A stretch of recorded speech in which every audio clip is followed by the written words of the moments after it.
कई बार ना बच्चे को पता ही नहीं लगता कि उसके स्कोर्स क्यों नहीं आ रहे हैं। कई बार ऐसा देखा गया है कि सारे टेम्पलेट्स, टेक्निक्स, सारी चीजें यूज कर ली, फिर भी स्कोर्स नहीं इंक्रीज हो रहे।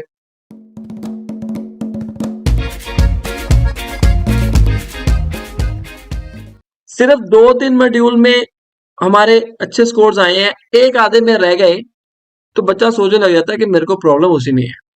आज का टॉपिक जो है ना, वो इसी मुद्दे के ऊपर है। एक बच्चे ने कमेंट किया है जी, 3 बार पेपर दे दिया, 58 ओवरऑल नहीं आ रहे।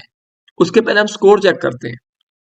एक्चुअली जो स्टूडेंट है ना, वो ये देखता है कि मेरे इसमें स्कोर आ गए हैं, ठीक है, अगली बारी भी इसमें से आ जाएंगे, क्या गारंटी है। जितनी देर तक आपको टॉपिक नहीं समझ आएगा, जितनी देर तक ना मैं एक कमेंट आपको नहीं दिखाऊंगा।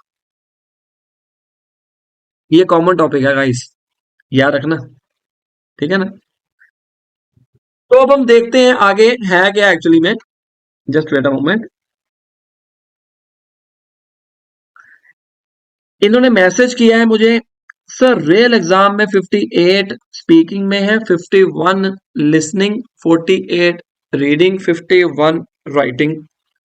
फिर दोबारा इन्होंने मैसेज किया है, 2 दिन पहले की बात है, I got 53 overall and 52 take 3 times exam, but sir मैनू 6.5 चाहिए है, रीडिंग राइटिंग मरवा देते हैं। चलो मैं रीडिंग और राइटिंग की बात इनकी मान लेता हूँ कि रीडिंग और राइटिंग में अच्छे स्कोर नहीं आ रहे। क्यों नहीं आ रहे, वजह क्या है। ये इन्होंने स्कोर कार्ड मुझे भेजा है, ध्यान से स्कोर कार्ड को देखो। स्पीकिंग में 58, लिसनिंग में 51, रीडिंग में 48, 51 राइटिंग में। इनका टारगेट है 6.5। अगर मान लीजिए रीडिंग में भी 50 अगर आ जाते तो भी इनके 58 ओवरऑल नहीं बनते। फर्स्ट ऑफ ऑल, अगर आप मेरी वीडियो देख रहे हैं या आपकी भी इसी के साथ रिलेटेड प्रॉब्लम है तो समझना बात को। अब देखो, आपने ये सोच लिया कि मेरी रीडिंग कमजोर है, राइटिंग कमजोर है, व्हाट अबाउट लिसनिंग, उसमें कौन सा हमारे 70 आ गए हैं। व्हाट अबाउट राइटिंग, चलो रीडिंग का और राइटिंग का इन्होंने कह ही दिया है। ऐसा ही बहुत सारे ऐसे स्टूडेंट्स हैं जो कि समझते हैं कि मेरी एक में मार्क आ गया हूं, बाकी रह गए। अगर तो आपका टारगेट 6 ईच का है, ठीक है ना, फिर तो आप 2 नंबर से पीछे हो। अरे लोग तो एक एक नंबर से पीछे रह जाते हैं, राइट। तो करना क्या है, कभी भी आप ये मत सोचो कि मेरा इसमें हाथ तंग है, इसकी कोचिंग में लूं। ज्यादातर बच्चों को प्रॉब्लम आती है रीडिंग में। अभी इस स्टूडेंट की मैं बात करूं, 51 लिसनिंग में, 51 राइटिंग में है, 48 रीडिंग में है। अगर आप ये सोच रहे हो मेरी प्रॉब्लम सिर्फ रीडिंग में है, क्या बाकी मॉड्यूल्स आपके पूरे अच्छे मार्क्स हैं, क्या उनमें 60+ है? नहीं। तो यहां पर गलती है। अगर आपके एग्जाम में, रियल एग्जाम में, मैं एप यूनी या कोई भी वेबसाइट का नाम नहीं लूंगा, या किसी भी वेबसाइट के, वो प्रैक्टिस के लिए अच्छी होती है। घर में बच्चों के, लोगों के 60-70 आराम से आ जाते हैं कई बार। सो उनके बेसिस के ऊपर अगर कोई रियल एग्जाम देने जाता है तो उसमें नहीं आते, तो प्रॉब्लम कहां पर हुई, समझ ही नहीं आ रहा। तो अगर आपकी भी यही प्रॉब्लम है, नहीं पता लग रहा, तो आपको मैं बता दूं, for your kind information, all modules are interlinked with each other. आपको भूला कैसे ये। 51 लिसनिंग में मतलब क्या है, राइटिंग 51 में मतलब क्या है। आपने तो ऐसे टेम्पलेट यूज किया है, कहोगे आप अपने मन के अंदर कहोगे मैंने तो ऐसे टेम्पलेट यूज किया है। ऐसे टेम्पलेट के अलावा भी राइटिंग में चीजें होती हैं। मैं कितनी वीडियो में आपको कह चुका हूं, इस केस में इस बच्चे को हर एक मॉड्यूल में प्रॉब्लम है। आप कहोगे मेरे तो 58 स्पीकिंग में। गलती नहीं मानता स्टूडेंट कभी भी अपनी, आगे से आगे आर्गुमेंट करता है, पर हम भी बच्चे का पूरा कंसेप्ट क्लियर करते हैं। मेरे पास ऐसे बच्चे आते हैं, स्कोर बताएं सर, मेरे स्पीकिंग में 60, रीडिंग में 54, लिसनिंग में 52 और राइटिंग में 49। मेरी प्रॉब्लम सिर्फ राइटिंग में। तो आप खुद समझदार हो कि इस बार तो आपने निकल जाता तो निकल जाता, ठीक है, इस बार तो आपने ये 3 में ले लिए और वो भी नजदीक है। अगर सभी में 58, 57, 60 होते और एक में 49 होते तो हम आपको बताते कि प्रॉब्लम सिर्फ इसमें है, बाकी तो आपके ठीक है। पर इसमें इस केस में तो सभी को प्रॉब्लम है। ऐसे ही बहुत सारे स्टूडेंट्स हैं। तो आपने करना क्या है, मैं आपको बताता हूं।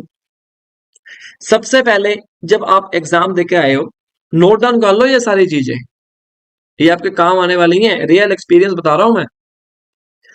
जब आप एग्जाम देके आए हो, स्कोर नहीं आए हो, पहले ये देखो काम तरीके के साथ, किसी के ऊपर ब्लेम नहीं करना। टीचर ने अच्छा नहीं कराया, मैंने अच्छा परफॉर्म किया था, इसका कोई सोल्यूशन ही नहीं है।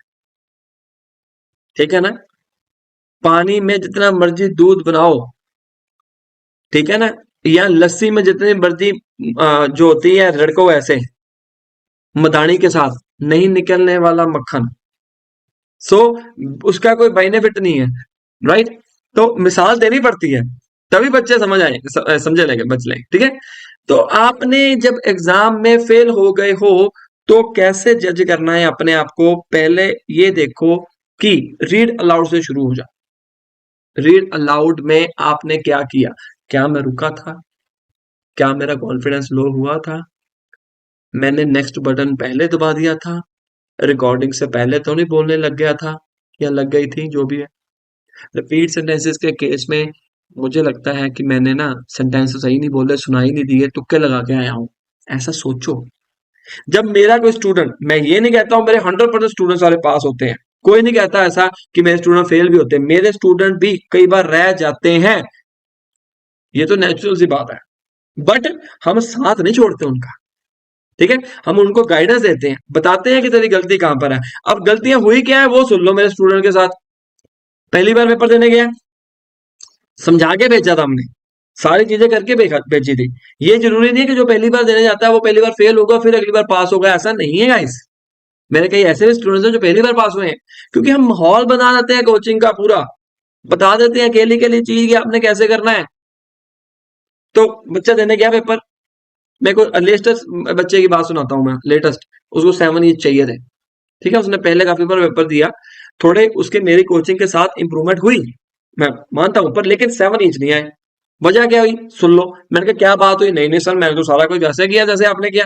मैंने उसका स्कोर कार्ड देखा, मैं क्या अच्छा, मैंने डायरेक्ट उसको वही पूछा, मैंने कहा तेरे रिपीट सेंटेंसेस कैसे हुए। सर 10 आए थे, उसमें से मैंने 2-3 मेरे को सुनाई नहीं दी है। अब देखो देखो बोलने लग गया वो बताने लग गया धीरे धीरे, ठीक है ना। अभी वही बच्चा कह रहा था कि मैंने 100% सही किया, मैंने धीरे लग के 2-3 मुझे तुक्के लगे और बाकी ठीक ठाक था। और रीड अलाउड के केस में ना सर मेरा ना कॉन्फिडेंस लो हो गया, मैं मेरे से ना कुछ मिस हो गया। राइट फ्रॉम डिटेशन भी मुझे लगता है कि मेरी थोड़ी बहुत सही गई है, कुछ सुनाई दिया कुछ नहीं। और रीडिंग या फिल इन द ब्लैंक्स में तो मैंने तुक्के लगाए। अब बताओ मेरे को, ऐसा आपके साथ भी हो रहा है? इसको इग्नोर मत करो, अपने टीचर से खुल के बात करो, या अपना स्कोर कार्ड हमारे को भेजो, हम आपको जज करके बताएंगे आपकी प्रॉब्लम किस में है। ये फ्री ऑफ कॉस्ट है। हम आपको गाइड करेंगे कि यार इसके ऊपर ध्यान दो, ये चीज आपको चाहिए, ये मार्क्स कम है। और आप हमारे से कोचिंग अगर लेना चाहते हैं तो सामने दिए गए नंबर के ऊपर कॉल कर सकते हैं, व्हाट्सअप कर सकते हैं। लेकिन जितनी देर तक आप अपनी गलती को नहीं ढूंढोगे, नोट डाउन करो क्या किया हो सकता है मैंने। स्पीकिंग के केस में मैंने रुका हूँ, राइटिंग के केस मैंने प्रूफ रीडिंग नहीं की, तुक्का लगाया, रीडिंग या राइटिंग विद द ब्लैंक्स में मुझे पता ही नहीं था। चलो मैं उसकी बात ही नहीं करता हूँ, उसमें तो सभी सारे प्रॉब्लम ही होती है। लेकिन लिसनिंग के केस में मुझे राइट ऑफ रोटेशन सुनाई नहीं दी है, सर ऐसा हो गया वैसा हो गया, ऐसी की गलती हो गई, ये गलतियां ही तो हैं। अगर ऐसा करोगे जितनी बार मर्जी कोचिंग लेते रहो, जितने घंटे मर्जी घर पे लगाते रहो, नहीं पेपर पास हो, ठीक है ना। जो किया है, हम प्रैक्टिस क्यों करते हैं, हम बच्चे को कोचिंग क्यों देते हैं, एग्जाम से पहले हम तैयार क्यों होते हैं, पेपर में वो अच्छा परफॉर्म करे। जितनी देर तक आपको राइट गाइडेंस नहीं मिलेगी, आपका कॉन्फिडेंस बूस्ट अप नहीं होगा, उतनी देर तक नंबर नहीं आएंगे। पहले आप अपने आप की प्रॉब्लम को समझो। हर कोई कम समय में ज्यादा नंबर लेना चाहता है, कैसे? मैं अगर 90 लेना चाहता हूं, कभी मैंने इंग्लिश का ए भी नहीं बोला, तो मेरे आ जाएंगे? मैं झूठी तसल्ली नहीं दूंगा आपको, नहीं आएंगे। माहौल बनाना पड़ेगा। आप ले सकते हो, टाइम लगेगा। मैं जस्ट बात कर रहा हूँ। अब ज्यादातर जो बच्चे हैं उनकी रिक्वायरमेंट 6 ईच होती है, 7 ईच होती है, या 8 भी एच भी होती है। हमें उसका लेवल सेट करना पड़ेगा। ये कोई मेडिसिन नहीं है, गड़ गड़ गड़ करके पी ली, खत्म होगी कहानी। मैं बात करता हूँ सच्ची, ठीक है जी। So this is all about, अपनी प्रॉब्लम को समझो। आपको शायद पता लग गया है। अगर आप फेल हो चुके हुए हो तो सामने दिए गए नंबर के ऊपर कॉल करो, व्हाट्सएप करो, अपना स्कोर कार्ड हमें भेजो। हम आपको जज करेंगे, इवैल्यूएट करेंगे, आपको बताएंगे कि गलती कहाँ पर है। हिंदी, इंग्लिश, पंजाबी तीनों लैंग्वेजेस में कोचिंग देते हैं as per your timings. Bye bye.